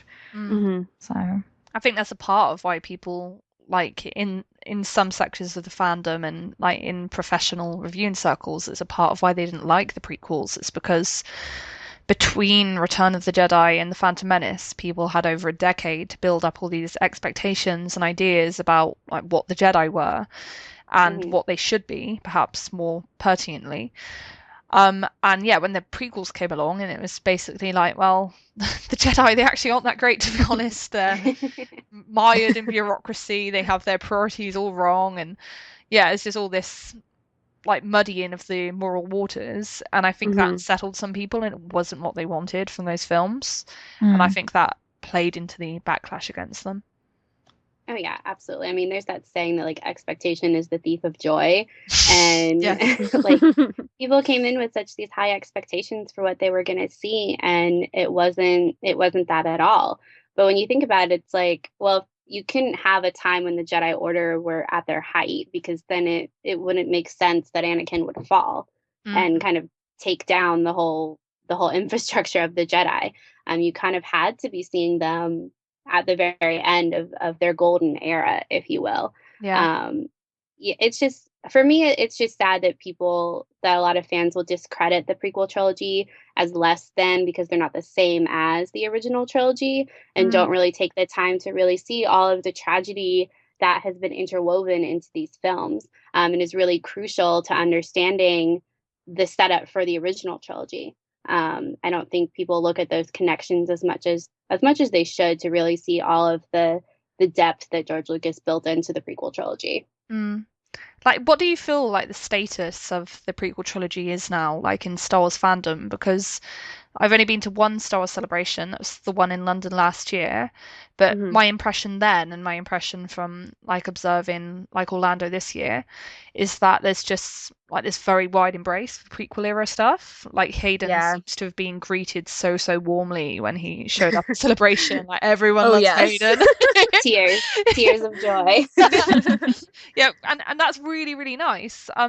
So yeah, I guess just the question is like, would you agree with that? Do you think it's mostly positive at this stage, like rather than like nitpicking and criticism? Yeah, I think it's on the rise. And I think that has to do with the age of people who associate their own nostalgia with the prequels growing up and having that like time period to look back upon. And it's like their Star Wars that they have. I think, was it Dave Filoni at this past celebration said that every generation needs to have their own Star Wars. And now Yeah. the generation that was the prequel trilogy is now growing older and has a voice in the fandom and a voice like everywhere. And I think it is really meaningful and proving that people did really love the prequels in their own way, even if they felt a little suppressed. I think that Hayden Christensen at Celebration was a really good example because you're right, he was greeted so warmly and like including by myself, you know. Did you give him a warm hug? Oh yeah. Oh, that's really nice. For way too long. Like, they were like, okay, time to take the photo. Oh my god, that must have been life goals. I should make it clear that you met him at Celebration for the photo shoot. Is that right? Yes. Yeah. Well, Just to give people context. I forget what panel we were going to right after that. I think it was we were going to David Collins' panel, like doing a breakdown of the Rogue One soundtrack, and I was in line and I was going to save a seat for Charlotte because she was getting her photo with Hayden, and she calls me afterwards, like as I'm going into the panel, and she's like so emotional. She's like, Caitlin, I hugged him too long. And I'm like, what? Like, I can't hear you. You're whispering. She's like, I hugged him too long. I'm coming by. And like, exactly. Yeah. But I mean, I think what you said is exactly right, Charlotte. Like the tide is turning. Like our generation of fans who grew up with the prequels are finally, because I think there was such a stigma among people for saying that you liked the prequels more. It was kind of like you were looked down upon for not thinking that the original trilogy was the end all be all. And I mean, the original trilogy are my favorite films. But I think there's so much merit in the prequel trilogy and so much good in the prequel trilogy. You just kind of have to be willing to take another look at it. If you're not so sure about the prequel trilogy, I really think you gotta give it another chance and take a second to really think about. I think the prequel trilogy does a really good job of kind of painting a bigger picture of what's going on in the galaxy, more so than the original trilogy, I think. And so I think it's really good for that. And once you take the time to really see the mechanics of what's going on as far as like the Senate and the Republic and what Palpatine is doing and how the whole Jedi Order is about to fall, I think you get a lot more enjoyment out of those films too once you kind of really understand everything that's going on. Yeah, I think that's so true because in the original trilogy, I love those films, don't get me wrong, but there's so much wider context missing. Like, you know that the Empire is bad, but you're not really sure why. Yeah. You know, like there's a lot that's not explained. And some people argue that the prequels kind of over-explain things, like there's too much politics, but all of that stuff is really important for understanding the galaxy and why these individuals made choices that turned out to be very bad. But it makes you sympathize with them. Like you sympathize with Darth Vader, which is pretty incredible. Mm-hmm. Yeah. It's funny because I loved The Force Awakens. Like I don't want to ever like speak low of it. But I was like, oh my gosh, where's the politics? Yeah. When I first saw it, I'm like, where are we? What's going on? Like, I have no idea. Right, Caitlin? Remember in that movie in the movie theater? I was like, wait, what? And it's like, maybe I'm just so used to like the extreme politics of the prequels that like that's what I expected. But it's funny. Now that we have that like broader context and like books and things have been filled in for us about the sequel trilogy, but I was like, where's the politics? I need the politics. It's true. Like the only real allusion you get to it is like in the scene where General Hux is going, the loaves of resistance and their friends in the Republic. And it's like, whoa, the Republic has clearly done Yes, that was it. bad That was people, but it. wow, calm down. Yeah, but that's like it. That's basically the only nod to it. And I do think that's like a conservative move on Jodie's part, because I think even in the deleted scenes, you can see that there was originally more like political stuff, because there were scenes with like Leia and Corsella, and they actually gave some of the political background and helped you understand what on earth was going on, or what in the galaxy was going on. And yeah, I kind of wish those scenes had been put back in. It's like a bit how I wish that the scenes with Padme that were deleted, Revenge of the Sith, wish so much that those scenes were back in the film, because I think they add so much to her character and her arc in that film. And have you guys read the novelization for Revenge of the Sith? Oh, it's the best. It's so good ever. It's amazing. I have not read it yet. I'm sorry. Really, really impressive. I don't normally read the novelizations because the novelization to The Force Awakens. But yeah, the one for Revenge of the Sith, it's just on another level. It's so great, and I'd advise that anyone read it. To be honest, anyone who likes good science fiction, because it's just a genuinely good book and a great story. But yeah, like that book enriches everything so much, and it incorporates all those deleted scenes. And even though the prequels are obviously better than The Force Awakens is at given context anyway, like everything in Revenge of the Sith feels so like complete and fully fleshed out that I felt like it gave me a whole new appreciation of not just Revenge of the Sith, but the prequels in general. It's like, wow, everything's clicking into place so much. It was great. Yes. It's on my list. It's on my list to read. That book has so many great character moments and like focus on the characters that it just totally enriches the story. Like you said, it's so good. So good. Really is. And it really lets you understand that relationship between Anakin and Padme in a way that I don't think the films quite get there. Because with the films, you almost always see what they're going for, but either because the script writing or like occasionally the performances and like a mix of those two things, it doesn't quite come through.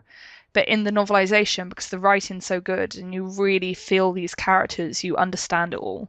And you're like, yes, I know why these people are doing what they're doing, and I understand their feelings and emotions. And yeah, it just makes for a really complete experience of it. It's so good. Wow. I want to reread it like right now. Inspirational conversation. Yes. Do you guys have hopes for prequel era standalones? Like, are there certain films and ideas that you would love to see explored? I do. Yes. My dream standalone, and I think you tweeted about this recently, right? Yes. The Padme handmaiden.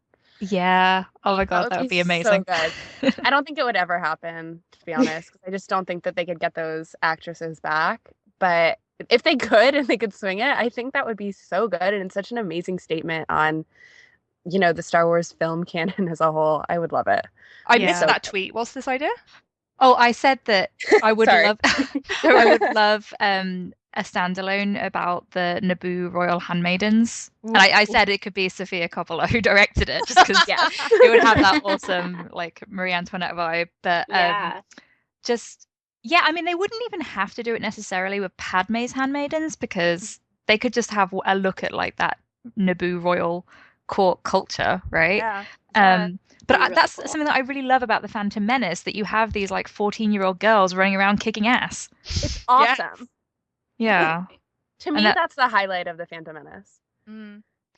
It's so cool and it's so unique. I don't think there are any other like sci-fi films that use that concept. No.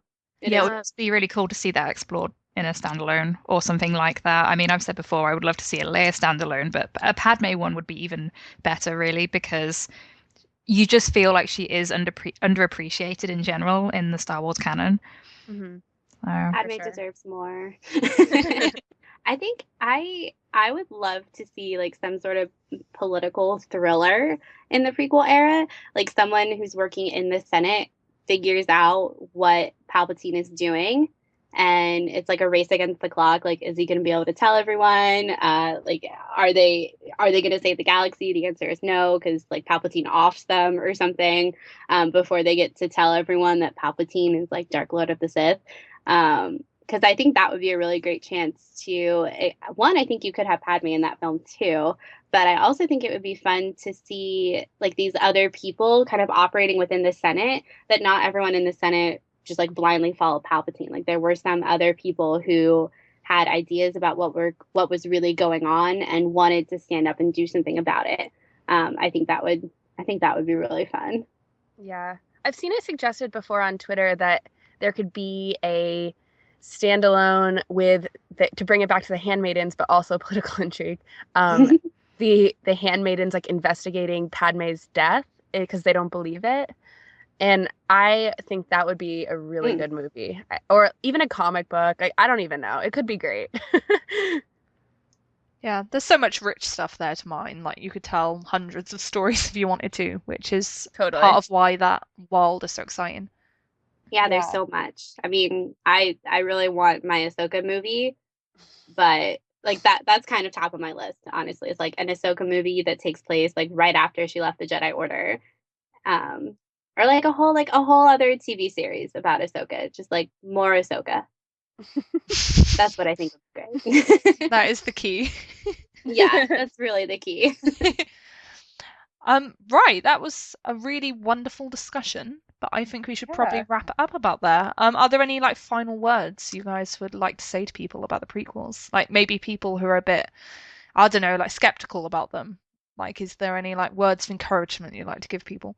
Think about the story over the acting and the writing, because what's in the story is more important than the acting, I suppose. Yeah. Yeah. I would encourage everyone, I've talked about this at length on our show too, to watch all the movies in machete order, which is 4, 5, 2, 3, 6. That was like a huge turning point for me personally, even in the past 2 years, of really seeing all of the films from a different point of view and from a new perspective. And it really opened my eyes to a lot more of the intricacies within the prequel trilogy. So I would definitely encourage everyone to watch it like that, just because you kind of get into a routine when you're watching Star Wars, especially for us when we would marathon it. And it's kind of like you're almost going through the motions, but switching up the order, it was like a fresh perspective, and I gained a whole new appreciation for the prequel trilogy. I've heard about the machete order, but what is it about that order that you think changes your perception of the story? You watch it, so it's 4, 5, 2, 3, 6. And what's great is at the end of Empire Strikes Back is obviously when you find out that Vader is Luke's father. And then you start episode 2 and you treat episodes 2 and 3 like an extended flashback. Okay. And it's like, so you come off of this like crazy revelation at the end of Empire, like, oh my God, like Vader is Luke's father. How is that possible? And then you see the whole story of how it happened, and you gain this sympathy for Darth Vader through watching episodes 2 and 3. And then you get to episode 6 and you're like, yeah, like Luke needs to save Anakin. Like you're more invested, I think, in that. And you kind of understand more of what's happened. I think it puts more weight on what happens in the last film in episode 6. Definitely. And there's a lot of visual things that are super interesting that are going on. Like, right, Caitlin, your favorite thing is that Empire ends in the clouds and then Attack of the Clones opens in the clouds.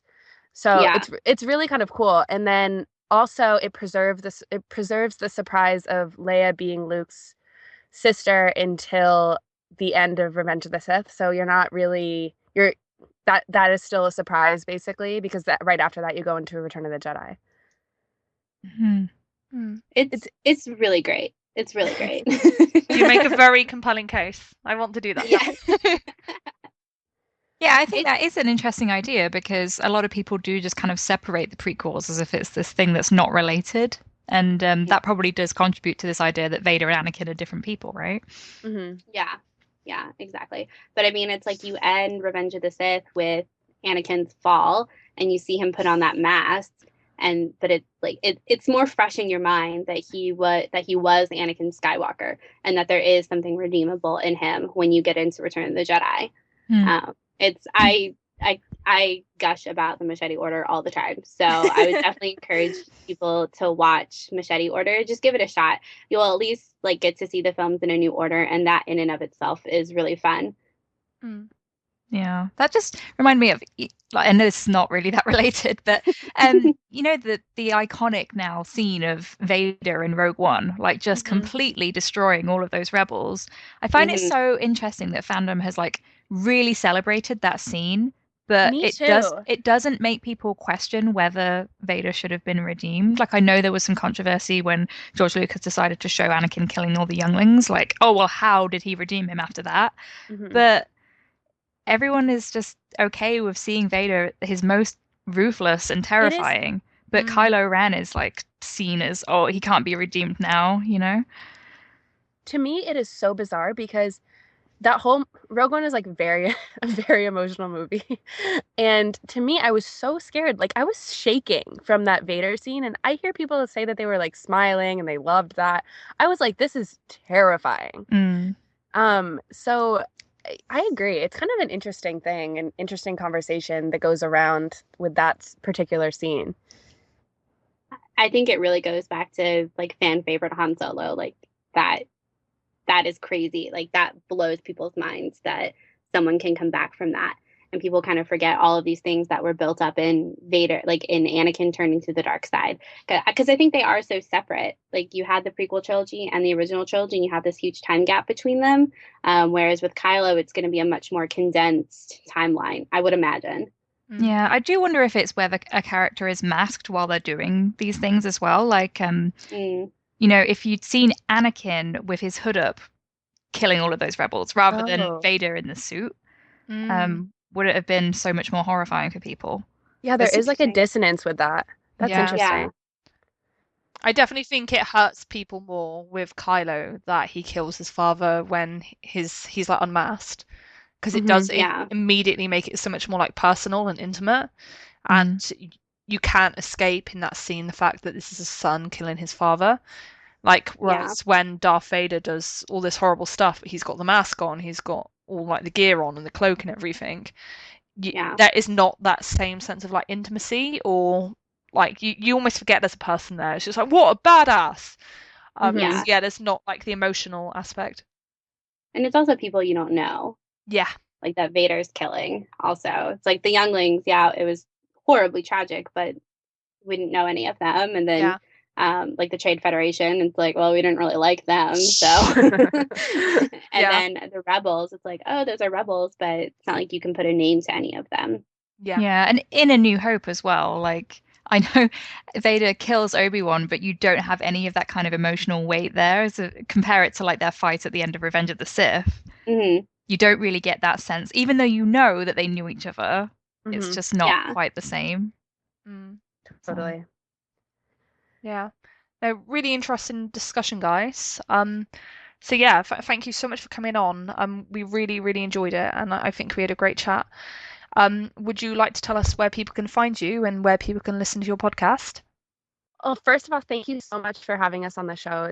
It's always so fun to talk about the prequels, and it's awesome to be here, and we love you guys, so it's great to talk about it. But you can find us on Twitter at Skytalkers Pod, and we're also on iTunes at Skytalkers Podcast, or wherever you can get podcasts. Awesome. Thank you so much for that. And I really strongly recommend that people check you guys out, because you do an amazing podcast and you deserve more listeners. Oh, thank you. It just remains to be said, thank you so much for coming on. Thank you guys for having us. This has been so much fun. Yeah, thank you for coming on. Right. We now have our spoiler section.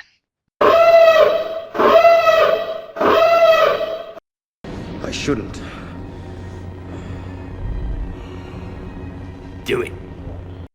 Right, and the first item in spoilers is that we've actually had a toy leak where we've seen Kylo Ren's starfighter. And yeah, I won't even attempt to describe it because I'm rubbish with ships and my description would be miserable. But I will read out Making Star Wars description. of said starfighter because that's what Jason's good at. Jason's good at many things, but he's definitely better at describing ships than I am. Yeah, and obviously if you want to see a picture of it, go on to the Making Star Wars website. So. Yes, excellent point. Right, so Jason says, Kylo's starfighter almost looks like a new incarnation of the TIE Interceptor. The wings are very wide and slender like the Interceptor. And then he goes on to quote from an earlier article that he released before the leak came out. Supreme Leader Snoke was let down by Kylo Ren when he failed to stop the girl. Now he is trying to prove himself. He doesn't wear his helmet as much as he did in the first film, from what I've been told. His new TIE has pointed wings like the TIE Interceptor, but with a pill-shaped body. The cockpit is sort of like an old B-29 bomber compared to the classic TIE cockpit window. The thrusters in the back remind me of the Falcon as they grow blue and sort of evoke the Falcon. The custom ship was supposedly made to his specifications so he could take down the Resistance.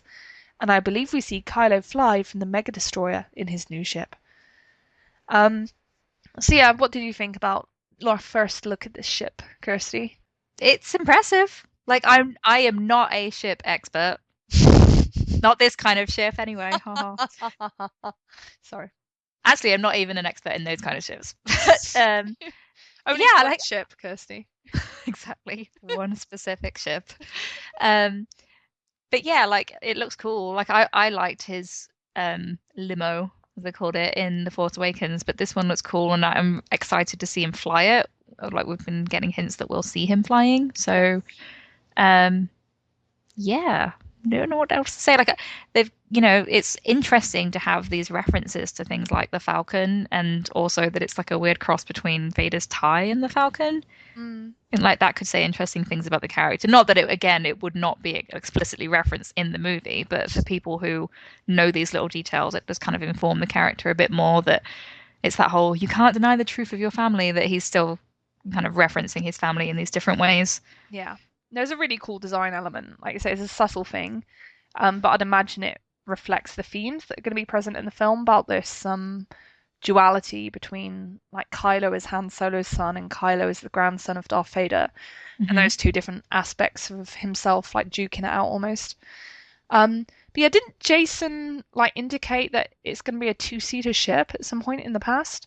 Well, if he's referencing the B-29, which is kind of like the Falcon's cockpit, it does have two seats. So I was wondering if that would have implications for the story, because it's obviously not like that classic tie that Vader has with the one-seater. It means that he has two seats, so he could potentially have someone else in the ship at some point. Yeah, it does imply that he might want to take someone away with him. Cover it. Yeah, so maybe it will become a ship that facilitates another kind of ship. Oh my gosh. I'm sorry, I need someone to stop me at this point. But yeah, no, I'm looking forward to seeing this thing in action. I'm so sure it's going to look even more impressive in real life, so to speak, because yeah, it's just a toy. So there's limits to the picture you get of it from seeing this like crappy low quality plastic version. Yeah, when you get these little leaks, I wonder if that means that at some point you would see it in marketing, like if it's going to be featured in a trailer. Like, it's not even that long before we get all the toys. It's like the beginning of September, right? Yes. So the summers just kind of fly by. Yeah. So much first. So yeah, I wonder if we would see him flying even in a trailer, or if they will want to keep that as a surprise for the movie. Who knows? Oh yeah, what did you think about the toy being on like a rebellion base? It had the rebellion symbol on it, I think. That's the kind of thing that I don't let myself look into. No, you can't. You just kind can't. of, yeah, it's a sure path to madness.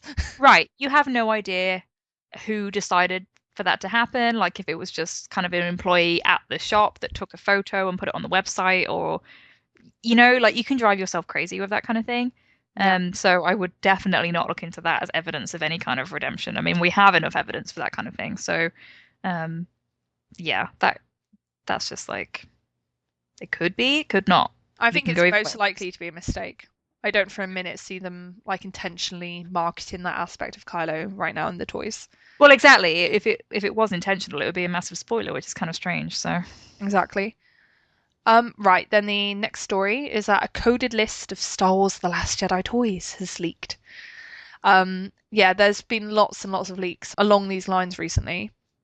But I will only read out the relevant ones. They're like doing toys of like Qui-Gon and Lando and stuff, but I'll focus on the ones that seem more mysterious, shall I say? I'm really excited about that Qui-Gon one, actually.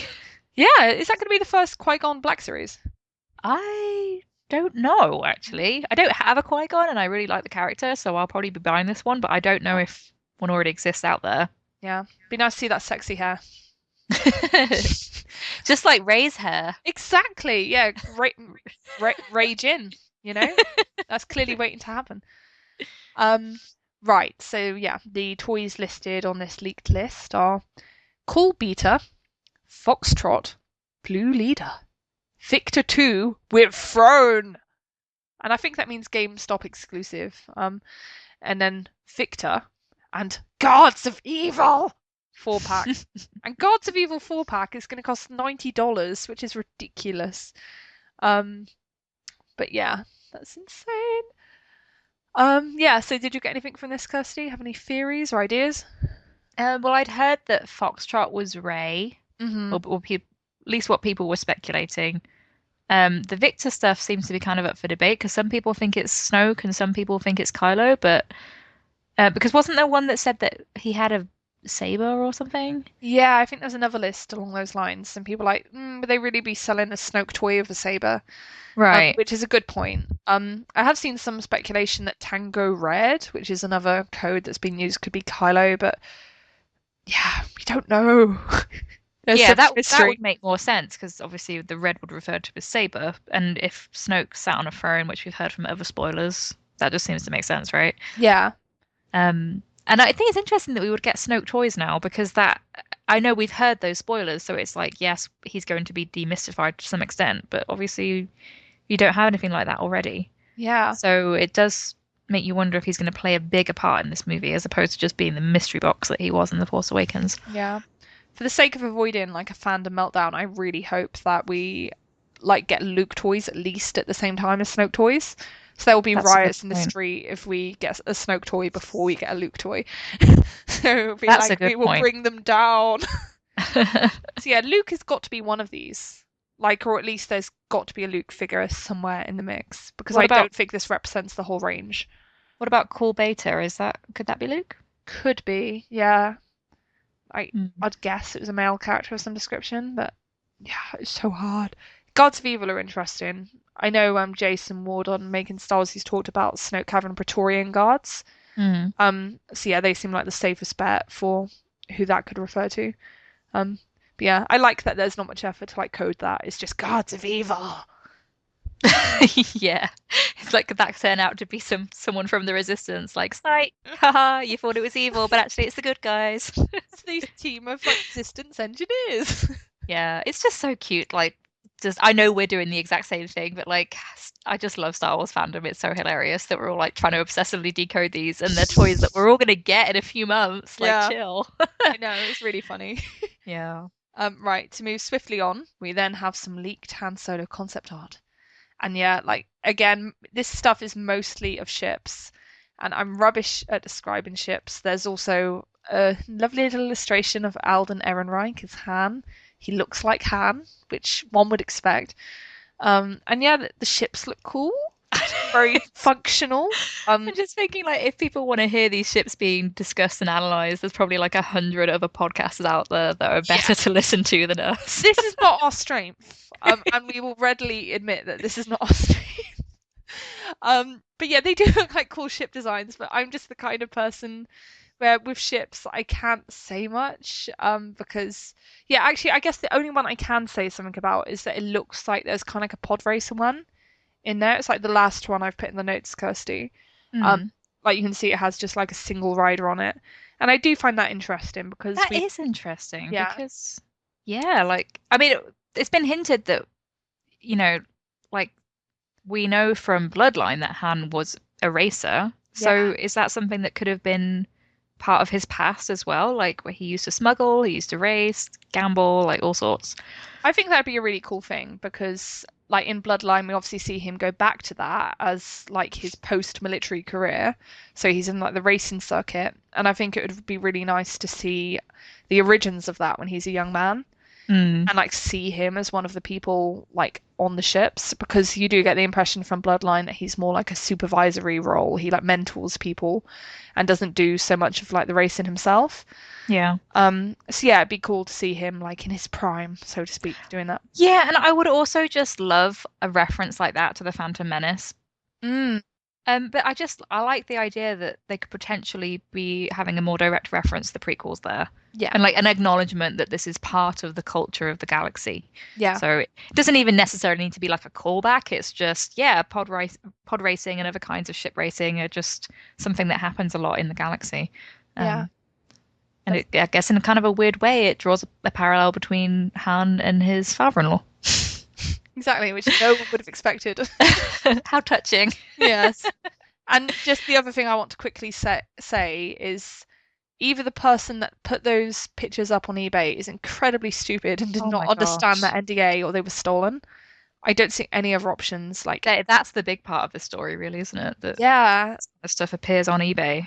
Like, yeah, it's really, really shocking. they have to be stolen. Why would you do this to yourself? Yeah, it's probably going to Because- ruin that person's career, to be honest, even Yeah. if it was stolen. I feel bad Yeah. for This is the thing about like this obsession with, and I'm not going to say this is Lucasfilm's fault, because there's always a secrecy in film production, obviously, but there's this just real obsession, and we discuss spoilers, so I know we're part of that culture.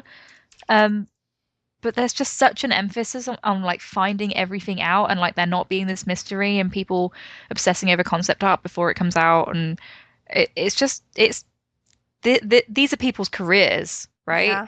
And that can have a real impact on whether they're allowed to work again in Hollywood or like work again in Star Wars. And I just really hope that the person who made these images is not going to be blamed if it wasn't their fault. Like if Yeah. something was actually stolen, that's a genuine mistake. It's not their fault. Mm. Yeah. So, oh God, that actually makes me feel guilty. Like we shouldn't be discussing this because it's all part of that problem. I wouldn't feel too bad because it's everywhere now, and like I know what you mean. I understand like the sense of guilt, but like we didn't put the pictures out there. Yeah, And I'm just wondering, like, who's going to buy these? Have they already been they've been bought? taken down. Okay, good. They've been pulled, so the listings aren't up there anymore. I'm sure the damage has been done, and that Disney was the body that made sure they were taken down post haste. But yeah, like it's sad to think about, but yeah, I hope people don't suffer too much because of it, because it does seem like a bad situation. Mm. Right, then the next story is that Ian McDiarmid is rumored to feature in Series 4 of Star Wars Rebels. This is from Star Wars Newsnet. And they say, long story short, 6 months ago, Warwick Davis was recording his lines for Star Wars Rebels Season 4 in London, and just a few days later, none other than Emperor Palpatine himself, Ian McDiarmid, did the same. This all sounds very alluring, but there is one big problem. Emperor Palpatine already appeared in Rebels Season 2 and was voiced by Sam Witwer. Ooh. So yeah, what do you think about the prospect of getting Ian McDiarmid back in the show? I'm excited, and I don't think it's a problem just because the character was voiced by another actor. Like Sam Witwer is very talented, so he did a pretty good impression. Yeah. I don't know if that's insulting to say something's an impression, but yeah, like I don't think it would be a problem. Like I think the excitement of having the original actor back would be enough to worry about like the consistency or whatever. I mean, I know you don't watch Rebels, but Palpatine is your favorite character in the prequels. So would this be enough to entice you to watch the season? Maybe those episodes. Probably not the whole season, but Yeah. the episodes where he's in them, yeah. Yeah, people know my perception of Rebels is mixed. Like I watch the show, but I do not pretend it's perfect. But I would be excited for this to be true. Yeah. I think the actor's fantastic, and I was really excited to see him at Celebration, and he obviously still is engaged with the role. Like he was talking about how wonderful it was working with Aiden and with George Lucas. So I can see him being enthusiastic about if he was offered a chance to come back for the animated series. I don't know if he's done voice acting in that way before, but it'd be great if he agreed to it. Yeah. No, fingers crossed. It would certainly make me enthusiastic to check him out because I always think there's like an extra like appeal to those episodes where it's like, ooh, the original actor's back. Nice. Makes it more enticing. Right, and then we just have one spoiler-orientated question, but it's a doozy, so I really wanted to read it. And this one is from Jennifer, and she says, I know that there have been lots of comments about Snoke being a player with his rich robes, a huge ring, and fancy shoes, but the first thing that these spoilers made me think about was the Pope, since he also wears elaborate gold-embroidered robes, a ceremonial ring, and special red leather shoes. The Catholic Church has always shown off its wealth and power through its cathedrals, and the description of Smoke's opulent palace decorated with white marble and gold trim reminded me of the Vatican. Plus, I've always thought that Kylo's costume in The Force Awakens resembles a priest's cassock more than anything else, which aligns neatly with Snoke's robes if they are indeed intended to have a papal feel to them. While I don't think that the creators were specifically trying to compare the dark side of Catholicism, these are all visual clues that might connect these characters with well-established religious iconography. I think Snoke reads more like a cult leader, and Kylo feels like a lost soul who has been sucked in, brainwashed, and turned into a zealot. He describes Snoke as wise, and the Resistance as murderers, traitors, and thieves. So obviously he's been convinced that he is on the side that has the moral high ground. Even the way that Kylo was asked to kill his father to prove his devotion reminded me of religious cults like Scientology, where members are forced to disown their closest family members if they don't share the church's beliefs. In many ways, the prequel trilogy was a cautionary tale about diplomatic politics, and I have often wondered if the sequel trilogy is meant to act as a commentary on the dangers of religious extremism. The Force has always been closely linked with religion and the Star Wars universe, but maybe things are shifting away from a binary light versus dark and good triumphing over evil narrative to something more nuanced that would better relate to our current world issues, especially since many of our great conflicts can be traced to religious extremism on both sides of the aisle. Even Adam Driver has made comments about how both the Rebellion and the First Order view their actions as morally justified, which is the type of mindset that you see with terrorists or in religious crusades, where both sides believe they are fulfilling God's will when they subjugate or kill people who have different beliefs. So I was curious to hear if you had any other thoughts or predictions about how these types of religious themes might play out over the next two movies. Do you think that Star Wars could be doing something similar to The Handmaid's Tale or Game of Thrones by setting up a scenario where a powerful religious group becomes the ultimate evil, even though they claim that their actions are based on lofty moral ground, like bringing peace to the galaxy? And do you think that the writers would be daring enough to show that the other side of the religious coin, symbolized by rebellion or possibly even the Jedi, could also turn corrupt and commit their own evil acts if they think they are necessary to win a holy war? Thanks for sharing your thoughts on this theory and keep up the great work. What a fantastic email. Wow. Yeah, I agree with all of this. I think it's what they're doing.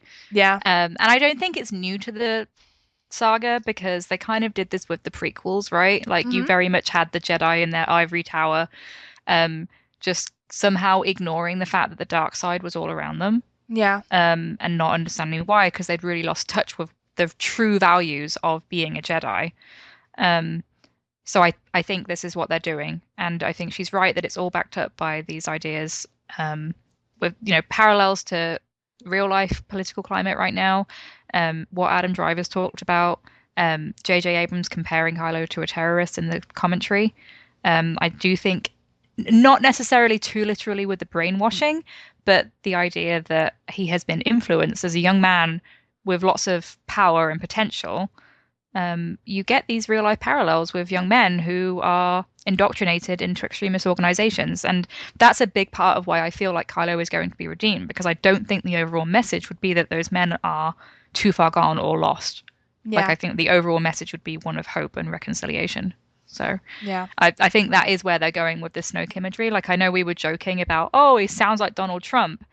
I don't want to offend anyone, so I hope I really don't, but that kind of ostentatious wealth is something that I associate with religious hypocrisy. And the Catholic Church is kind of one example. I know the current Pope is not so much like about that. Yeah. But that kind of display of wealth in religions that supposedly like value caring for the poor and not being lured into the trappings of wealth. Like it's an interesting backdrop for a story, right? Like it Yeah. has a lot of conflict and soul searching potential. So Yeah, no, totally. And yeah, like the stuff about the Pope, it made me think that like in medieval times, like there was lots of like controversy about the popes because often it was just a position that was bought off by like the most wealthy families, and so they'd just appoint a son to be pope, and there was no like morality there or no sincere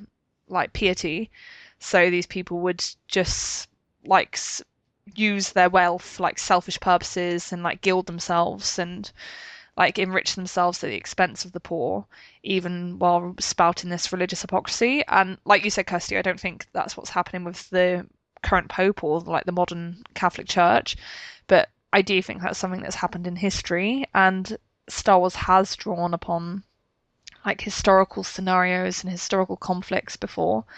And yeah, I think that's a really interesting visual reference point to draw upon because I think it's quite new to Star Wars. And yeah, it's an interesting combination of something that's like historical and tied to a particular time period, and also something that's very like modern and relevant to like current struggles, like political and religious and personal. Because yeah, you do see lots of extremism and young men going off to fight these wars where they're absolutely adamant that they're right and justified in their like ideology and their reasons for doing these things, even when outsiders looking upon them would think it was horrifying what they were doing. So yeah, I really think it's an interesting and important even story to tell because it's got that color of like drawing upon like this rich like background of like religious hypocrisy and like gilding yourself at the expense of others while also being very like current. And yeah, it's really cool. yeah, and it highlights an interesting contrast between Snoke and Kylo. And it's something that Leia mentioned in Bloodline as well, that she didn't think Ben would be interested in a royal title. Yeah. And you see in The Force Awakens, like, you know, Snoke is sat on this throne, and now we have these spoilers about where he's actually physically located in this like ridiculously wealthy looking place. But if you look at Kylo and like how he lives and the scene where he's with Vader's mask, everything is very barren and black. His own costume is like damaged. He doesn't seem to like take an awful lot of pride in his appearance. It's not like he's swanning around in something like fancy. Oh, I don't know that hair, Kirsty. I think he's pride in his okay, hair. but he's masked. So I know. Takes it off for Rey, but no one else. But you know what I mean? Like, I know his, exactly his what you cowl is like Yeah. singed, and when he's talking to the mask, he seems to be in his private quarters, but there are no comfort trappings around. Like, he's, you know, he Yeah. doesn't seem to He's very value astute, those. I think it's like Yeah. very monkish. Yeah, it how is he kind lives. of in that like Knights Templar. You see that with the saber as well, right? Like, Yeah. they're kind of going for this medieval knight aesthetic. Exactly. And it remains to be seen how on the nose those descriptions will be in terms of the implications for the story, because it's kind of stuff that potentially you could look into and it builds your own headcanon of the character. But I don't know, like there are all sorts of political parallels with the prequels for what was going on after, you know, like George Bush became president and everything. It's not, you can look into it and it informs your understanding of the story, but you don't necessarily have to buy into that. Yeah. Like to enjoy the story on its own terms. So we'll just kind of have to see where they're going. Yeah. But great question. Yeah, fantastic question. Thank you so much for sending that in, Jennifer. Right, and now is probably a good time to wind up this show. So I am Rachel, and you can find me on Tumblr at Star Wars Nonsense and on WordPress at Journal of the Star Wars. Where can people find you, Kirsty? I'm on Tumblr at Bacilla Bay and Scavenger's Hoard on Twitter. Thank you so much for listening, everyone. We hope you enjoyed the show, and tune in next time. Bye!